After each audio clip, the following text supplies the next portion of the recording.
ठीक है। अच्छा, सबसे पहली क्लास में हमने लिक्विडिटी का पढ़ा था, लिक्विडिटी क्या होती है, और एक्सटर्नल सही है। लिक्विडिटी और इंटरनल लिक्विडिटी क्या होती है, और फिर हमने एक्सटर्नल का पढ़ा था, और फिर हमने इंटरनल कहा था कि हम इंटरनल पूरी सीरीज स्टार्ट करेंगे इंटरनल की। तो उससे पहले कल हमने ब्रेक ऑफ स्ट्रक्चर पढ़ लिया था कि ट्रेंड्स कैसे बनते हैं, और फिर ट्रेंड शिफ्ट कैसे होता है, यानी ब्रेक ऑफ स्ट्रक्चर क्या होता है, कैसे ट्रेंड शिफ्ट करता है वो। तो ये सारी चीज़ें हमने पढ़ ली थी।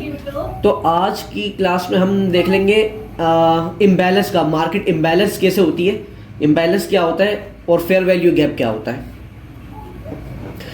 ठीक है। अच्छा, इम्बैलेंस और फेयर वैल्यू गैप। हाँ, मार्केट इम्बैलेंस होता है, उसे फेयर वैल्यू गैप कहते हैं।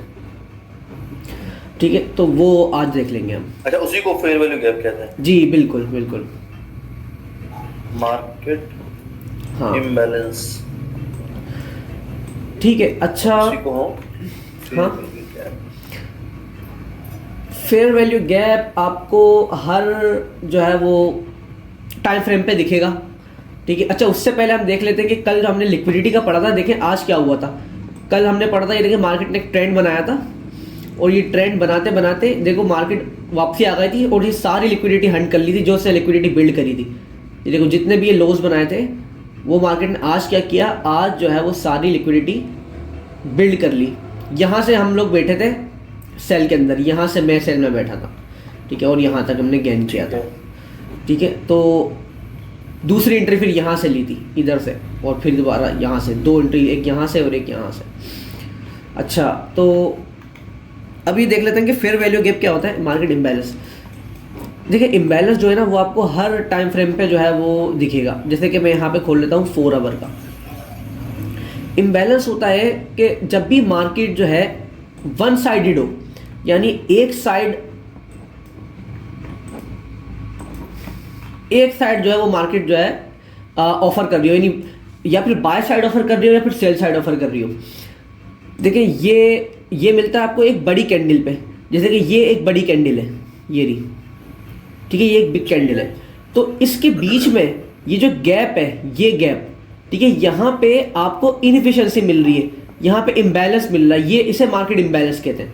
देखिए आप यहाँ पर देखें, अगर हम इधर किसी विक को, इधर किसी कैंडल को पकड़े, ये देखें इधर किसी कैंडल को पकड़े, तो यहाँ पर देखें कि इधर ये देख लें, ये विक देख लें, ये विक देखें, ये देखें, ये इस विक के दरमियान, इस बॉडी के दरमियान हमें कोई विक जो है वो मैप नहीं हो रही है। ये विक और ये विक, ये मैप नहीं हो रही है।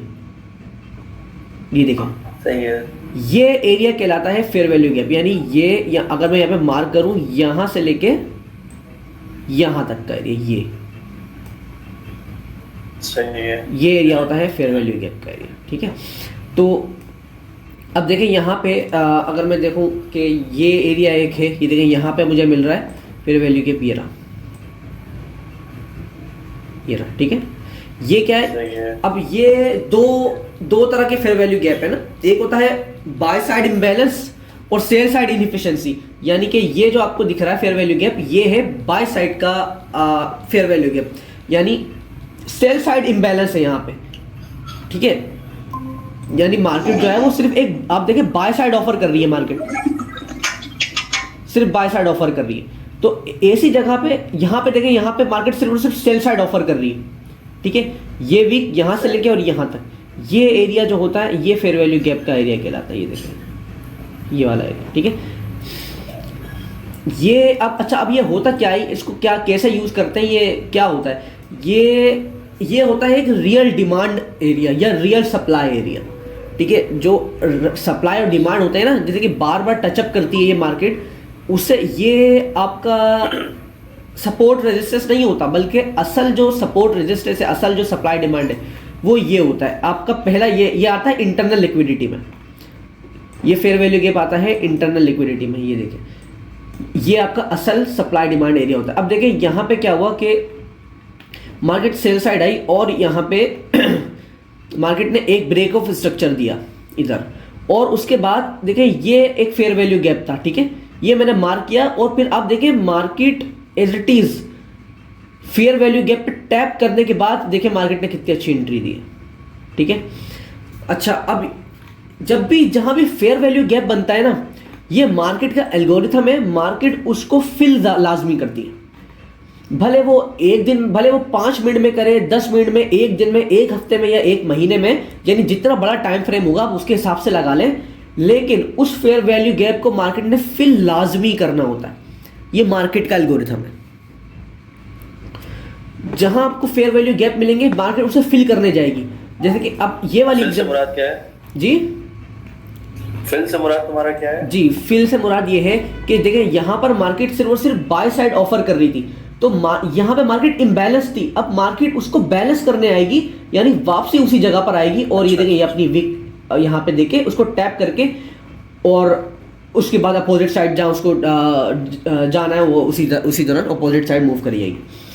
बेसिकली रीट्रेसिंग होगी। जी बिल्कुल बिल्कुल, ये भी बोल सकते हैं हम इसको, रीटेस्ट, बिल्कुल ये भी कह सकते हैं। तो ये देखें यहाँ पर एक फेयर वैल्यू गैप है, और यहाँ पे मार्केट ऊपर गई और जाते जाते रुक गई। अब यहाँ पे उसने सबसे पहले ऊपर एंट्री के लिए क्या किया, बल्कि ऊपर एंट्री नहीं थी, बल्कि पहले अपनी जो इनएफिशिएंसी थी, यहाँ पे इम्बैलेंस था, वो बैलेंस किया, और उसको बैलेंस करने के बाद मार्केट जो है वो अपनी डायरेक्शन में गई है। और यहाँ पे हमारी एंट्री बनती है, अच्छी एंट्री, ठीक है, इस फेयर वैल्यू गैप के ऊपर। जब भी मार्केट उसको फिल करने आती है तो हम यही एरिया देखते हैं। अब वो बेसिकली रीट्रेसिंग पे हमने एंट्री लेनी होगी। बिल्कुल, अगर रीट्रेसिंग जो है सही, जब भी मार्केट फिल करती है ना, जब भी मार्केट अपना ट्रेंड शिफ्ट करती है, जब भी मार्केट अपना ट्रेंड चेंज करती है, तो ट्रेंड चेंज करने के बाद मार्केट ब्रेक ऑफ स्ट्रक्चर देती है, और फिर उसके बाद फेयर वैल्यू गैप पे टैप करती है, और फिर अपनी डायरेक्शन, यानी अगर कोई इम्बैलेंस होता है तो इम्बैलेंस फिल करती है, उसके बाद जो है वो अपनी डायरेक्शन में जाती है। देखिए जब भी trend shift break of structure होता है ना, वो होता है एक बड़ी कैंडल से, ठीक है, यानी बड़ी कैंडल से प्रेशर के साथ, वो एक वैलिड ब्रेक ऑफ स्ट्रक्चर होता है, ठीक है। जैसे कि यहां पे अगर आप देखें कि ये जो कैंडल है, ये कैंडल, ये बड़ी प्रेशर से इसने ब्रेक ऑफ स्ट्रक्चर दिया यहां पे, ये देखिए बड़ी प्रेशर से, और उसके बाद जो है जब मार्केट ने प्रेशर से दिया और एक बड़ी कैंडल बनाई, तो वहां पे लाजमी एक फेयर वैल्यू गैप होगा, ठीक है, जैसे कि ये है फेयर वैल्यू गैप, तो यहां पर भी ये देखें, ठीक है। तो इसको फिल करने के लिए फिर मार्केट इनएफिशिएंसी फिल करने के लिए वापसी रिटर्न आती है और इसको फिल करती है, ठीक है। अभी देखें अगर हम यहाँ पे ये अपने 4 आवर का टाइम फ्रेम खोला हुआ है। अब मैं आता हूँ कुछ ही छोटे टाइम फ्रेम पे आ जाता हूँ, चले 5 मिनट के ऊपर आता हूँ। देखिए अब आज की मैं अपनी एक एंट्री बताता हूँ आपको। यहाँ पे क्या हुआ जी, रिकॉर्डिंग ऑन है ना? जी जी बिल्कुल ऑन है, ऑन। अच्छा देखिए आज की मैं आपको एंट्री बताता हूँ अपनी। अच्छा जो भी अभी मैं आपको कॉन्सेप्ट पढ़ा रहा हूँ ना, वो कॉन्सेप्ट जैसे मैं आपको पढ़ा रहा हूँ, लिक्विडिटी, ब्रेक ऑफ स्ट्रक्चर और फेयर वैल्यू गैप, ये सारे कॉन्सेप्ट हम एंड के अंदर इसका मिक्सचर बनाएंगे, और एंड में मैं आपको एक मॉडल बताऊंगा कि भाई ये किस तरह से यूज होते हैं। अभी हम सिर्फ कॉन्सेप्ट पढ़ रहे हैं कि हम ये होता क्या है फेयर वैल्यू गैप, ठीक है। मैं अभी ये नहीं बता रहा कि आपके ऊपर आपको एंट्री कैसे लो आप इस पर, ठीक है, मैं अभी ये नहीं बता रहा आपको, बल्कि मैं आपको सिर्फ इसको समझाना चाह रहा हूँ कि ये इनएफिशिएंसी होती क्या है और मार्केट कैसे उसको फिल करती है और कैसे अपना एल्गोरिथम अपने एल्गोरिथम पे चलती है, ठीक है। अच्छा इसको एंट्री कैसे लेंगे, ये सारे मॉडल जब हम सारे कॉन्सेप्ट हम पढ़ लेंगे, और उसके बाद फिर मैं आपको एक मॉडल बताऊंगा कि इसका मिक्सचर इस तरह से यूज करना है, इस तरह से हमें लिक्विडिटी देखनी है, ब्रेक ऑफ स्ट्रक्चर कहाँ देखना है, और फेयर वैल्यू गैप, और ये सारी चीजें देखते हुए हमें एंट्री लेनी है। तो कल क्या हुआ था कि कल मार्केट एक ट्रेंड बना रही थी, देखिए अप ट्रेंड बना रही थी, ये मार्केट अप ट्रेंड बनाती गई, ठीक है, अप ट्रेंड बनाती गई, और ये देखिए हायर हाई, ये हायर हाई बनाया, एक और हायर हाई बनाया, फिर लो बनाया, फिर हाई, ये फेल हो गई, लेकिन ब्रेक ऑफ स्ट्रक्चर नहीं हुआ, फिर हायर हाई बनाया, हायर हाई बनाते हुए जारी। अब यहाँ से यहाँ पे मार्केट क्यों ये इस एरिया को टैप करके क्यों मार्केट जो है वो गिर गई नीचे, ठीक है। देखिए अब मैं आता हूँ 4 आवर पे,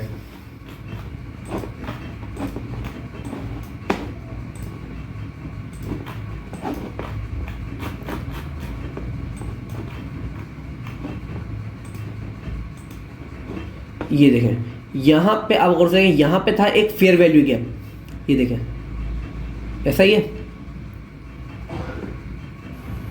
ठीक है, ये रहा। अब देखिए मार्केट गए नीचे और सेल साइड के बाद वापसी ऊपर आई, सेल साइड लिक्विडिटी लेने के बाद वापसी ऊपर आई और टॉप पे आने के बाद इसने अपना फेयर वैल्यू गैप पहले फिल किया, इनएफिशिएंसी फिल की, ठीक है, जो आपको अभी दिख रहा था कि मार्केट वहां से प्रेशर से नीचे गिरी थी और हमने एंट्री भी, ये वो एरिया है, ये देखिए ये इसने एफवीजी फिल किया फेयर वैल्यू गैप और उसके बाद अपनी डायरेक्शन में वापसी नीचे मूव हो गई।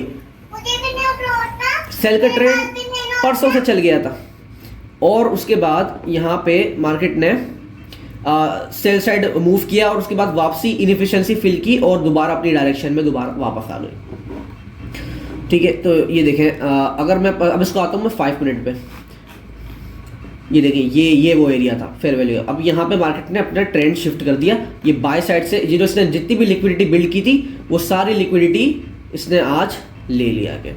और हमने कहाँ पे हम कहाँ एंट्री ली, हमने एंट्री हमारी यहाँ बनती थी, ये ब्रेक ऑफ स्ट्रक्चर पे ही बनती थी, लेकिन यहाँ पे देखें यहाँ पे क्या हुआ, ये 5 मिनट का मैंने चार्ट खुला हुआ है और मार्केट अपनी डायरेक्शन में सेल साइड मूव दिया इसने, ठीक है। उसके बाद देखें यहाँ पे एक फेयर वैल्यू गैप छूट गया, ये रहा, ठीक है। उसके बाद मार्केट ने आके, जबकि 5 मिनट का है, 5 मिनट का फेयर वैल्यू गैप भी फिल किया और उसके बाद फिर कंटिन्यू डायरेक्शन में मूव किया,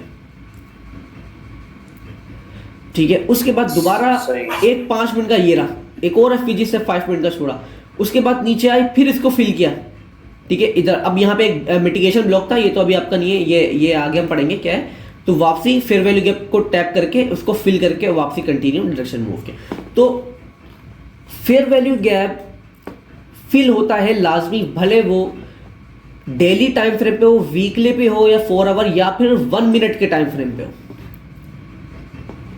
ठीक है। 1 मिनट का टाइम फ्रेम जो है वो भी, उसका भी जो है वो कोई भी इनएफिशिएंसी की बाकी नहीं रहती, मार्केट जो है वो इनएफिशिएंसी फिल करके ये देखें करते करते जाती है। ये रहा 1 मिनट का fair value gap,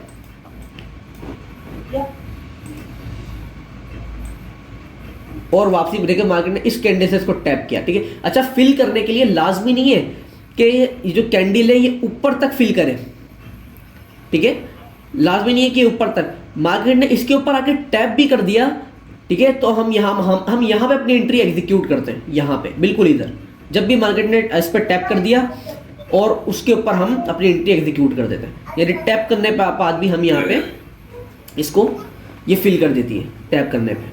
basically fair value gap में एंटर हो गई एक दफा, हल्की सी एंटर हो गई तो वो इसका मतलब है फिल कर दिया, वो फिल हो गया, बिल्कुल टैप कर दिया एक बार तो वो फिल हो गया, बिल्कुल ऐसा ही।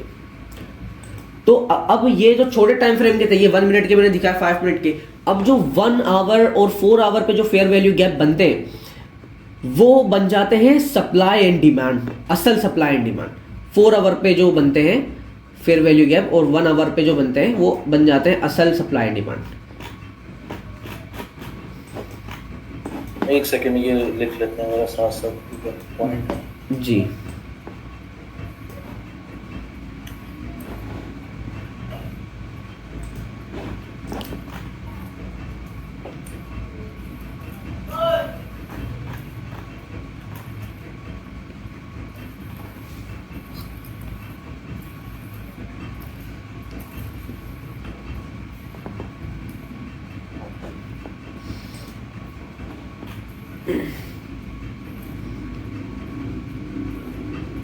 ठीक है। अच्छा, अब देखें ये डेली का टाइम फ्रेम है, इस डेली के टाइम फ्रेम पे भी देखें मार्केट ने ये कितनी सारी इनएफिशिएंसी जो है वो छोड़ी हुई है।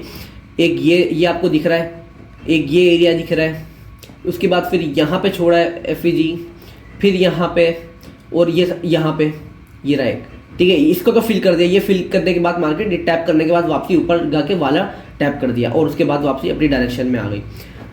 तो अभी के हिसाब से देखिए हमें क्या दिख रहा है, अभी भी देखिए मार्केट क्या कर रही है, मार्केट यहाँ पे एक फेक सपोर्ट बना रही है, दोबारा से वही चीज़ कि मार्केट अपना दोबारा से 4 आवर का ये चार्ट है और 4 आवर के ऊपर देखिए एक सपोर्ट बना रही है। अगर 1 आवर पे देखूँ तो ये और ज़्यादा मजीद क्लियर देखें आपको ये नज़र आएगा, एक एरिया जो कि लग रहा है कि भाई ये बहुत स्ट्रॉन्ग एरिया है। जब भी मार्केट इधर आ रही है और मार्केट वापस बाउंस बैक हो रही है, ठीक है।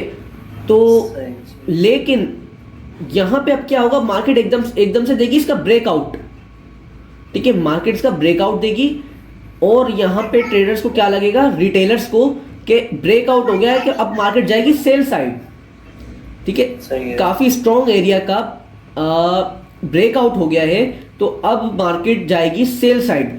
लेकिन यहीं पे देखें मार्केट ने एक इनएफिशिएंसी, ये रहा, ये डेली टाइम फ्रेम की इनएफिशिएंसी जो मैंने मार्क की हुई है यहाँ से यहाँ तक, ये रहा डेली टाइम फ्रेम पे, ये रहा है वो एरिया, ठीक है। इसी के ऊपर देखिए मार्केट ने क्या बनाया हुआ है, अपना एक रेजिस्टेंस बनाया हुआ है जो कि ये रहा। अब डेली का यहाँ पे इम्बैलेंस है, तो यहीं पे ब्रेकआउट देके और कैंडल भी क्लोज कर देगी मार्केट, ठीक है। इस एफएजी पे टैप करके दोबारा से फिर मार्केट जो है वो अपना अपसाइड मूव देके बाय साइड लिक्विडिटी ले सकती है। ये रही जो ऊपर बाय साइड लिक्विडिटी पड़ी हुई है, ये रही यहाँ पे बाय साइड लिक्विडिटी पड़ी हुई है, ये बाय साइड लिक्विडिटी पड़ी हुई है, ठीक है, और बाय साइड लिक्विडिटी लेगी।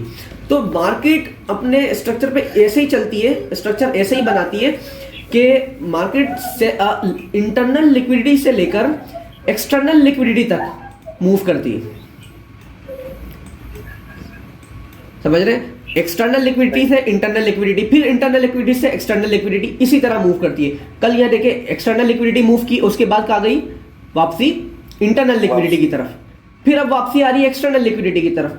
तो इंटरनल टू एक्सटर्नल और एक्सटर्नल टू इंटरनल, ये मार्केट का बिहेवियर है और एल्गोरिथम है, ठीक है। ये जो इंटरनल लिक्विडिटी होती है, ये होती है ड्रॉ ऑन लिक्विडिटी, यानी हम इनको ड्रॉ करते हैं, ये हमारा रियल सप्लाई डिमांड होता है। और इसमें आपको मजीद और चीज़ें मिलेंगी, ये तो एक चीज़ है जो मैंने आपको बताया, इस तरह और मजीद चीज़ें हैं फेयर वैल्यू गैप के साथ, जो कि ब्रेकर ब्लॉक है, मिटिगेशन ब्लॉक है, ठीक है। और क्या कहते हैं, आपकी इंटरनल लिक्विडिटी में काफ़ी सारे सप्लाई डिमांड चीज़ें जो कि रियल सप्लाई डिमांड है, तो वो जो है वो हमारे को अब देखें यहाँ पे एक और एग्जांपल दिखाता हूँ मैं नीचे, एक जहाँ से मार्केट अभी ऊपर आई थी, ये देखें यहाँ पे बड़ी खूबसूरत मार्केट ने क्या किया है, ये देखें एक रेंज बनाई हुई है और मार्केट यहाँ पे वॉलेटाइल है बिल्कुल। अब देखें यहाँ पे अगर हम अपनी क्लास को दोहराएं तो ये मार्केट ने पहले इसकी लिक्विडिटी ली, उसके बाद फिर बाय साइड लिक्विडिटी, देखें ना सेल साइड लिक्विडिटी, उसके बाद फिर से सेल साइड लिक्विडिटी, फिर बाय साइड लिक्विडिटी। तो मार्केट जो है वो अपनी सिर्फ ये देखें, अगर हम यहाँ पे चेक करें, ये वीक चेक करें, ठीक है, तो सारी लिक्विडिटी लेते हुए अपना जो है वो स्ट्रक्चर बना रही है। और यहाँ पे देखिए एक फेक सपोर्ट भी क्रिएट की हुई है। अब यहाँ पे जहाँ पे इसने फेक सपोर्ट क्रिएट की हुई है, इसी के नीचे एक एफईजी था और ऑर्डर ब्लॉक था, ऑर्डर ब्लॉक हम पढ़ेंगे नेक्स्ट क्लास में। तो जहाँ पे मार्केट टैप करके ऊपर जाने का वो था, लेकिन यहाँ पे मार्केट ने क्या किया, देखें एक और ऑर्डर ब्लॉक बनाया, ये रहा देखें 1 आवर का फेयर वैल्यू गैप दिख रहा है आपको, 1 आवर का फेयर वैल्यू गैप, जहाँ पे मार्केट ने यहाँ से आके जहाँ हम एंट्री पे बैठे थे, इसको टैप करके ही जो इम्बैलेंस था, ये इम्बैलेंस टैप करते ही ऊपर की तरफ मूव दिया और दोबारा यही किया, यहाँ पर दोबारा से फेयर वैल्यू गैप छोड़। जब भी मार्केट ऊपर देखें टैप कर रही है, ऊपर जाने की कर रही है, तो मार्केट एक फेयर वैल्यू गैप छोड़ती है और फिर ऊपर जाती है, उसके बाद मार्केट इसको इम्बैलेंस करती है, इम्बैलेंस करने के बाद फिर अपनी डायरेक्शन में जाती है। ये देखें अभी ये जितने भी एफईजी पड़े हुए हैं नीचे, ये सारे फिल होने हैं, ठीक है। और ये ही मार्केट का असल जो है वो एल्गोरिथम है, ये असल का असल स्ट्रक्चर है। ये क्रिएट करके रखना पड़ेगा अपने ग्राफ में, ये एफपीजी यहाँ पर है, यहाँ पर है, यहाँ पर है, जो भी फिल नहीं होगा। अच्छा, आपको चार्ट में बहुत सारे फेयर वैल्यू गैप मिलेंगे, बहुत सारे, लेकिन अब उसमें अब देखें मैं एक चीज दिखाता हूं आपको। मैं ये आ गए हम डेली के चार्ट पे। अब देखिए यहाँ पे तो इधर भी इम्बैलेंस है, यहाँ भी इम्बैलेंस है, यहाँ भी इम्बैलेंस है। तो कौन सा, जब मार्केट नीचे फिल करने आ रही है इनएफिशिएंसी, तो कौन सा ऐसा एरिया है जिसके ऊपर मैं ट्रस्ट करूं कि हाँ भाई इस एरिया को फिल करके मार्केट जो है वो बाउंस बैक होगी। ये एक जो है बहुत बेहतरीन सा जो वो है कि भाई अगर ये तो चले डेली का टाइम फ्रेम है, अगर मैं एक्सपेक्ट कर रहा हूँ 1 आवर का टाइम फ्रेम, ठीक है, ये एरिया है 1 आवर का टाइम फ्रेम है और मार्केट इनएफिशिएंसी फिल करने आ रही है, वहां पे 2 से 3 फेयर वैल्यू गैप पड़े हुए हैं नीचे, ठीक है। तो अब मैं ये पड़े हुए, देखें जैसे कि ये 2 पड़े हुए इधर, ठीक है, इधर पड़े हुए। अब मैं कैसे ट्रस्ट करूंगा कि भाई मार्केट इस वाले को फिल करके बाउंस बैक होगी या फिर इसको भी पास करके इस वाले को फिल करके बाउंस बैक होगी, ठीक है। तो ये चीज़ भी हम पढ़ेंगे, ये मैं आपको बताऊंगा प्रीमियम और डिस्काउंट के मोड पे। जब हम प्रीमियम डिस्काउंट पढ़ेंगे, प्रीमियम डिस्काउंट एरिया और इक्विलिब्रियम का पढ़ेंगे, तो वहां पे मैं आपको बताऊंगा कि फेयर वैल्यू गैप या फिर कौन सा जो है वो अच्छा ये जो चीज़ें होती हैं ना, फेयर वैल्यू गैप हो गई, इंटरनल लिक्विडिटी को चीज़ें हो गई, मिटिगेशन ब्लॉक, ऑर्डर ब्लॉक और ये ब्रेकर ब्लॉक, इन चीज़ों को बोलते हैं हम पीडी एरेस। ठीक है, ये पीडी एरे होता है। तो हम देखेंगे कि भाई कौन सा पीडी एरे, मतलब काफ़ी सारी जगह बनते हैं, तो हमें कौन सा ऐसा एरिया है जिसको मैं समझूं कि भाई ये एरिया जो है वो बहुत बेहतरीन एरिया है और मार्केट यहाँ तक आके रिवर्स कर सकती है, बैक कर सकती है। तो वो हम पढ़ेंगे प्रीमियम डिस्काउंट, जब हम पढ़ेंगे और वहाँ पे इक्विलिब्रियम का भी पढ़ेंगे, तो वहाँ पे आपको बताऊंगा कि कौन सा, कैसे इसको आइडेंटिफाई करेंगे। ठीक है, तो मेरे ख्याल से अभी एक इसमें हाँ एक ही जो है वो टॉपिक हम लेके चल रहे हैं। कल हमने ब्रेकअप स्ट्रक्चर का पढ़ा था, आज हमने फेयर वैल्यू गैप का जो है वो किया। तो बाकी इसके अंदर कोई किसी का कोई क्वेश्चन है तो वो पूछे, माइक ओपन कर ले। अगर कोई कंफ्यूजन है किसी को। नहीं, अभी बस यही है कि थोड़ा सा पिन पॉइंट्स पे चल रहे हैं, जो कि एक एक टॉपिक को उठा के उसकी समझ आ रही है, लेकिन अभी डिटेल में नहीं जा रहे। जैसे एफपीजी का कॉन्सेप्ट समझ में आ गया, और एक बात और तुमने आखिर में क्लियर कर दी, जो कंफ्यूजन क्रिएट कर रही थी कि भाई रियल एफपीजी कौन सा है, वो तुम बता रहे हो कि आगे हम पढ़ेंगे। बिल्कुल, हमें बहुत सारे मिलेंगे इसमें जी। ठीक है, बस एक ही कंफ्यूजन क्रिएट होगी। ठीक है, ये भी क्लियर कर लेंगे। देखिए ये लाइव एग्जांपल आपके सामने है सारी ना, ये देखिए लाइव एग्जांपल है, ये आपका एफईजी 4 आवर का, यहाँ पे हमारी एंट्री बनी कितनी अच्छी, और हाथ के हाथ वो फिल करते हुए जा रही है। अच्छा, जब भी मार्केट का एक वो होता है ना, मतलब लॉन्ग टर्म कहीं जाना, लॉन्ग टर्म का प्लान होता है, तो फिर वो हाथ के हाथ जो है ना सारी चीज़ें फिल करते हुए जाती है छोटे टाइम फ्रेम पे, बड़े टाइम फ्रेम पे नहीं, स्मॉल टाइम फ्रेम पे फिर वो सारे इंटरनल लिक्विडिटी फिल करते हुए जाती है, यानी फेयर वैल्यू गैप्स वगैरह फिल करते हुए जाती है, फिर वो छोड़ती नहीं है। बड़े टाइम फ्रेम पे फिर वो छूटे हुए होते हैं। ठीक है, बस अब इसका अगर आप ये आप समझ जाए ना कि मार्केट किस तरह से इंटरनल लिक्विडिटी की से लेके एक्सटर्नल लिक्विडिटी तक मूव कैसे करती है, तो ये बस बेहतरीन सीन हो जाएगा। इसी को हमें कैचअप करना है। ठीक है, 4 आवर और 1 आवर पे देखना है हमें, चाहे तो डेली पे भी देख सकते हैं जी। 1 मिनट पे तुमने बताया कि ज़्यादातर फिल करते हुए जाती है एफपीजी, लेकिन 4 आवर पे हमें काफ़ी खाली मिलेंगे जो कि फिल नहीं, जब मार्केट एक डायरेक्शन में जा रही होती, मतलब अगर मार्केट लॉन्ग टर्म, जैसे कि अभी लॉन्ग टर्म बाय डायरेक्शन में जा रही है मार्केट, कब से बाय में 1930 से लगा लें, 1930 से लेकर अब तक बाय में, तो वहाँ पे मैं बात कर रहा हूँ कि जब मार्केट एक डायरेक्शन के अंदर जाएगी लॉन्ग टर्म और बहुत तेज़ी से जाती है, तब वो अपने सारी स्मॉल टाइम फ्रेम की इनएफिशिएंसी फिल करती हुई जाती है। ठीक है, जैसे कि अभी डेली पे अप ट्रेंड चल रहा है, तो उसमें जो है वो जितने भी स्मॉल टाइम फ्रेम है उन सब का एफईजी फिल करते हुए जाएगी, और जब वो एफईजी फिल करने आती है तो वहाँ हम अपनी एंट्री बनाते हैं। बहुत अच्छा, वो भी ऐसा नहीं एक चीज़ पे कभी भी एंट्री नहीं बनाते हम, कि जैसे कि अब ये फेयर वैल्यू गैप फिल हो गया और उस पर हमने एंट्री बना ली, कभी चलो यहाँ शॉर्ट करना भी नहीं, यहाँ पे भी हम 2 से 3 से 4 चीज़ें देखेंगे कंफर्मेशन के लिए। जब वो सारी चीज़ें हमें मैप होती हुई मिल जाएंगी, मैप हो जाएंगी, फिर हम वहाँ पे एंट्री लेते हैं। बिल्कुल सही, एंट्री लेने के लिए तो खैर सब चीज़ों को कॉम्बिनेशन देखना पड़ेगा। बिल्कुल। ठीक है, तो आज की क्लास यहीं तक रखते हैं, क्योंकि एक टॉपिक हम देख रहे हैं ना एक क्लास में।